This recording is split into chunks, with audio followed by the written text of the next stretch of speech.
২৪শে এপ্রিল ২০১৩ সালের এই দিনে সাভার বাস স্ট্যান্ডের কাছে ৯তলা ভবন রানা প্লাজা ধসে সহস্রাধিক মানুষের প্রাণহানি হয়। অবৈধভাবে কারখানা স্থাপন করা ভবন ধসে পড়ায় নিহত হন ১,১৩৪ জন, আহত হন আরও ২,০০০-এর বেশি।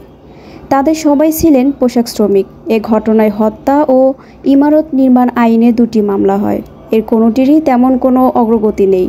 আসামিপক্ষ বলেছেন, ২ মামলায় বিচার শেষ না হওয়ায় বিচারহীনভাবে কারাগারে আটক রয়েছেন সোহেল রানা। রাষ্ট্রপক্ষ বলেছেন, মামলার অভিযোগ গঠনে আসামিরা উচ্চ আদালতে যাওয়ার সাক্ষ্য শুরু হতে কয়েক বছর চলে যায়।